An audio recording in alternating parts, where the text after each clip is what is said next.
Ms Legalista, aka Attorney Sheila here. This woman, almost lost like $17,000. Yeah. This article that we're going to look at like tells you just don't fall for this. Don't fall for this. This is a big one. It's going around the whole bail the family member out. But let's look at what this article says happened to this woman. And the key here is it was local. A lot of times I talk about online frauds and scams, but sometimes it can be your neighbors right there in your own community that are trying to take you down. So let's go to this article so I can tell you exactly what happened here. This is out of Nassau County, New York. It says, let's get rid of a few things down here.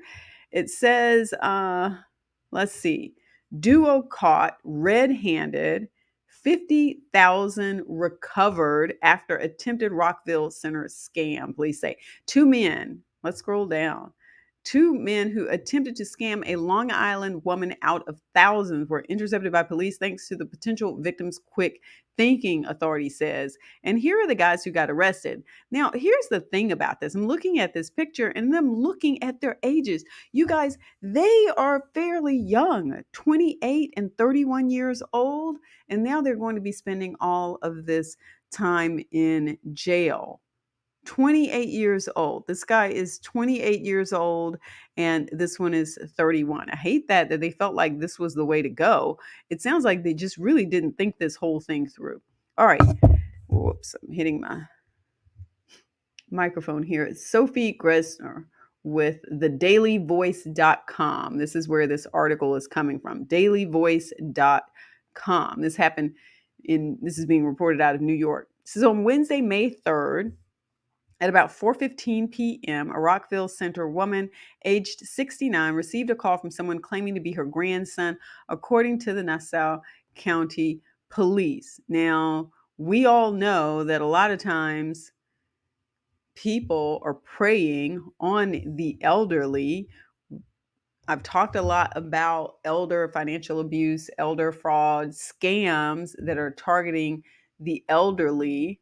And I'm sharing this with you because sometimes your elderly family members aren't on social media like this. So they're not going to be on YouTube looking at the scam videos. But you, if you are, you can then share this information with them and say, hey, great aunt Betty, cousin so and so, grandma, great grandma, I just want to let you know if you get a phone call and it sounds like it's somebody saying something happened to your grandson or your great nephew or something like that, give me a call first.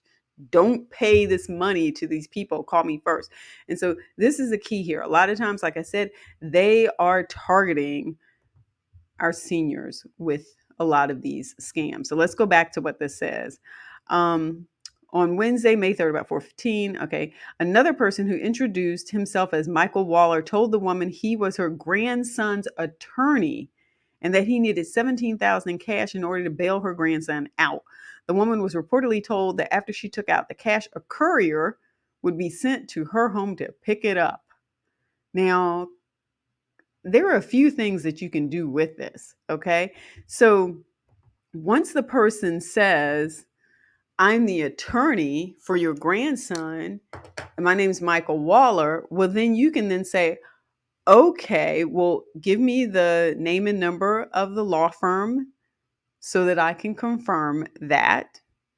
And what jail or where is my grandson locked up at? Here's how you start to catch these scammers and these fraudsters. Ask questions. Like, don't just let them go on with this narrative that goes on and on. Hey, this is my name. I'm an attorney. I've got your grandson here.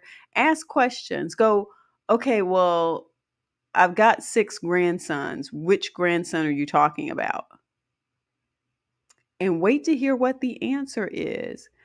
And if the names don't match, then right there that it's a scam. Or if they can't tell you, like that's the biggest thing. I'm not sure how far this went. The article doesn't go into a whole lot of detail here, but one of the things you can do is just come back with, I've got a couple of grandsons. Which one are you talking about? And he doesn't live here, so where is he locked up at? And what's he being charged with? And who are you again? Which state do you have a license in? Okay, so give me your firm name and number and let me verify that before I send you money. And if they're legitimate, then you should be able to check all of those things out.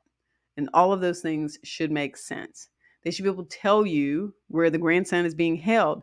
You can then call and verify that. But don't just take their word for whatever the story is that they're trying to give you, because generally speaking, it is a fraud. Let me see if they have anything else over here. It says they said a courier would be sent to her home to pick it up. Immediately suspicious, the woman called the police. That's what everyone should immediately do. And I get it. Sometimes people feel like, oh, well, they aren't going to believe me. Well, what if this is not a scam? Am I being too overly cautious? That's what people say. And here's the thing. This is what I say. If you're sensing that something's not right, then what that probably means is your intuition is picking up on something. Like you haven't figured it all out yet, but deep down, you know that this is not right. And when I have spoken to clients in the past and they have come back to me later and said, you know what? Something felt off the whole time. Or you know what? I sort of thought that he wasn't telling the truth. Or you know what, Sheila? I really didn't want to do this anyway. I'm like, well, why did you? You should listen to these red flags. Listen to your own red flags. Listen to your gut instinct. Listen to your intuition. Listen to all of those things. They are there for a reason. And that's what she did. She felt suspicion. This is immediately suspicious. The woman called the police. This is exactly what you should do. So they then the detectives coordinated the delivery of the money with the scammers to a Westbury strip mall located wherever. And the investigation that followed allegedly gave way to the arrest of the two Florida men that we saw above. You know, that one age 28 and that one age 31. You guys, they live in Miami Gardens. Additionally, the investigation led to the recovery of $50,000. So these people have been scamming, like they've been scamming. This is not the first scam. Both men were charged with third-degree attempted grand larceny. They're scheduled to be arraigned Thursday, May 4th. Authorities are urging their community to be alert when it comes to potential scams and to check on friends and family members who may be more vulnerable to scams. And that is why I'm here.